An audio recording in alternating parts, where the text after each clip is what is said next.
Hello, everyone. I am Subject879. We've got Miltonmanthing with us here. Welcome to Haven of Horror. We discuss movies on Saturdays. Today, we're discussing Carnival of Souls from 1962. So, Milton, give us a brief plot synopsis for Carnival of Souls. Yes. Okay. So this is a movie directed by Herc Harvey, with Herc Harvey also playing the main ghost man of the Carnival of Souls. A girl named Mary is driving with a few friends. They get into a drag race with another car with a bunch of dudes. Basically, kind of lives life like she's in a twilight zone and almost turns literal, as eventually she is by some means dragged back to death or something like that. Um, she takes a job as an organist beforehand. She feels that she's being haunted by ghost people. So, this movie is very much about mental illness in one way or another. Mm. So, just to be honest with you guys that are watching, this is take two. We had about 8 minutes of discussion before technical issues, and We talked about it. we had theorized that this whole movie might be about somebody who died, It's and but feeling survivor's doesn't. remorse, possibly. Yeah, it's either like survivor's guilt or she was dead the whole time. And I can't believe I forgot to say this, but spoilers. It's a movie from 1962, but So spoilers just to be safe. yeah, but get over it if you haven't seen it. You It's may like have not 50 have heard years this old. movie. Yeah, 1962. It's one of those. This is one of the movies that inspired people like David Lynch, also George Romero. Two famous filmmakers that people are probably more familiar with. But yeah, this is one of these like proto B movie works that inspired much more famous stuff that people know about today. Yeah. So it may not be accessible to most people, but we're giving attention to it Yeah. because it's one of those films. And I Um, like to bring yeah. attention to smaller horror films. Um, what was it? Oh, but yeah, we like to bring attention to lesser known horror films. Um, but yeah, we theorized that this was either like a lost soul. Theorized that this was about survivor's guilt, or it's kind of like a soul trapped in purgatory, right? Where So she knows she shouldn't be there on Earth, and these spirits are like following her and calling to her, and then you find out at the end of the movie she was dead the whole time. So yeah, I thought that was all interesting, if not a little muddled, and maybe too open to interpretation. What do you think? Where's the line where it's too open? that's like if we knew the answer to that, we'd be making better films. But but no, it's a fair question to ask. I mean, do you want to keep it open-ended so people keep talking about it and their interpretations of what's going on? Well, successful films are sometimes more straightforward too. So it all depends on, I guess, what's being talked about. Um, I think it's still fairly decent conversation for a movie like this, where one questions what the meaning of it is based on how the events are portrayed. Of course, if it's too open-ended, then people don't take the film seriously at all. So that's a danger you definitely want to avoid. Are you able to take the events of this movie seriously? Well, I think a lot of what happens in the beginning, if we take it straightforwardly, I think it helps inform on what's going on later. So I think it's treading the line, but I think it still manages to stick the landing, I would say. Barely, but I think it does. I would agree with that, and I would say I could take this film seriously, but you have to also take it in the context of it's a movie from 1962 that was very low budget. Yeah. It was So made if for if you have issues with $33,000. older film, I would not recommend this one. If you like older films and are able to enjoy that on its own merits, I would highly recommend this because I think there is some really cool stuff. And I have to say, I don't know if because I watched this on HBO Max, and I know it got a Criterion release. I don't know if that's the one that's on HBO Max, but this is a gorgeous looking like black and white movie. Oh, sure. Yeah, I mean the tech around this time had developed. I think that early works of color film was available, but B movie and low budget, so black and white was definitely much more accessible. Mm. Um, Candace Hildegoss plays, I guess, an early Scream Queen um, in Carnival of Souls. Maybe I like a fairly, proto one, but Scream Queens don't really start until Halloween, that's as far as fair. I'm aware. I think I we've guess it's fair. retroactively Yeah. like went back and said actresses were Scream Queens, but like Jamie Lee Curtis is a Scream Queen because she's in multiple like slasher flicks or horror flicks. Yeah. But she is a good actress in this movie, though, I She would was say. quite good in this movie. She definitely like portrays like I'm very disturbed. I feel unsafe. I need to like seek people out, but I can't be held completely accountable for my actions. I push people away as much as I want them to be near me. Not the worst '60s performance I've ever seen. No, not at all. That award still goes to Barbara in Return of and Night of the Living Dead because by God, I love that Oh, movie, but she irritates me.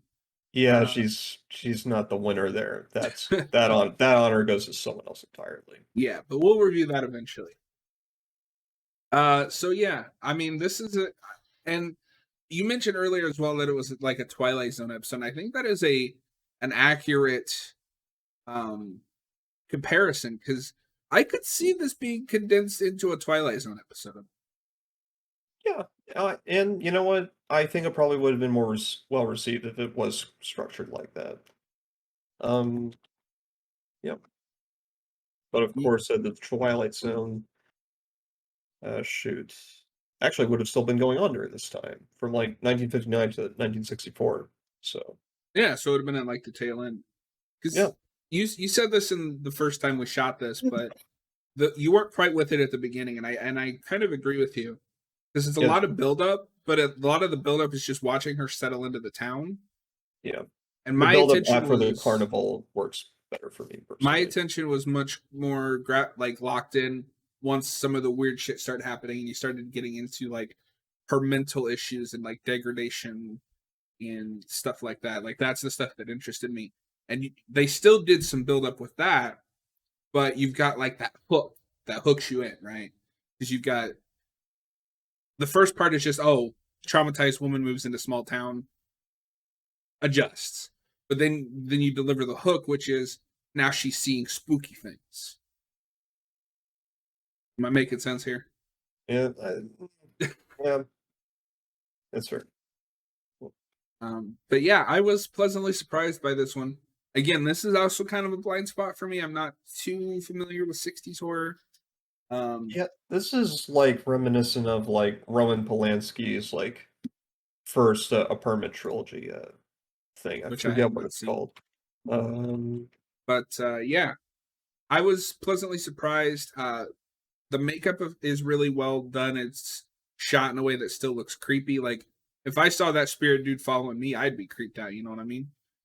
Repulsion. Repulsion is the movie I was thinking of. Propulsion, which I've heard good things about. I'd like to see that. Um, yeah, not a lot to say about this one either. These are pretty simple, straightforward films. This one less so, just because there is, I There's think, a discussion to be had about the thematic crux. yeah, because depending on how you interpret the ending, definitely informs on what you think the movie is trying to say. Um, so with that, I feel like in some ways, I don't know, because I feel like if you try to explain too much, you lose a bit of the magic of this movie. But at the same time, if you want to have an effective discussion, It's the fine well, line. exactly. I would actually like to see this remade. They did do a remake that was executive produced by Wes Craven, but I've heard it sucks. I would like to see what Lynch would do with this movie.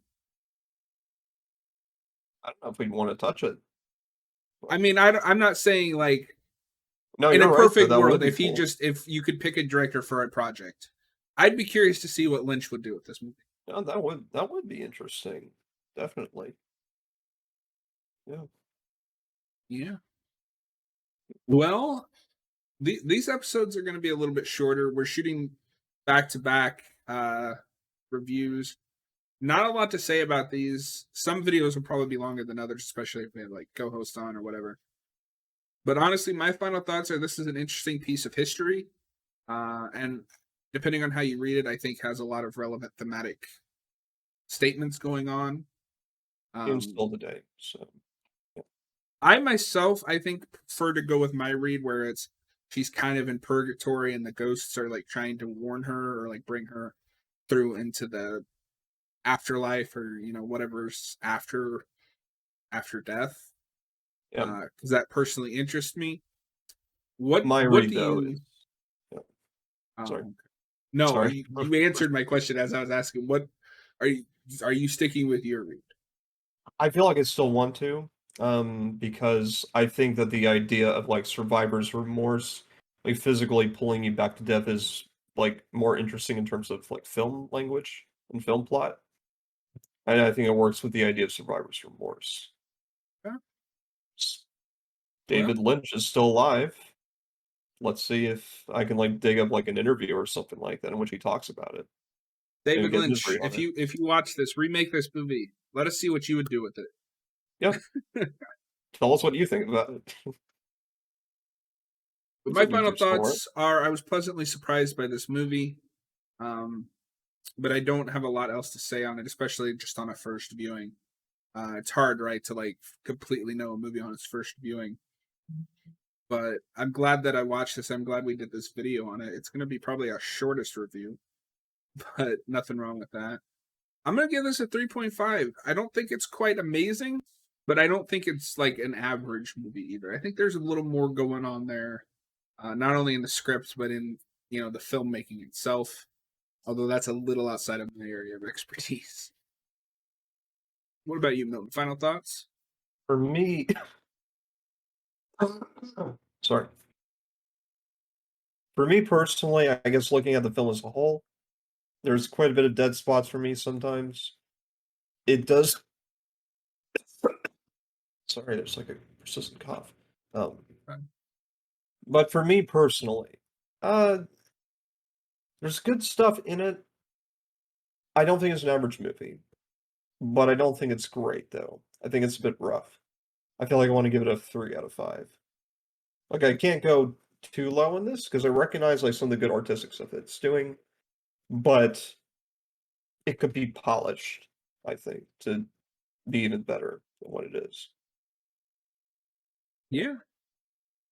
Well, I think that is going to be it for us tonight. If you have seen this movie or Nosferatu, which we also shot a review for, let us know what you think of them below in the comments below.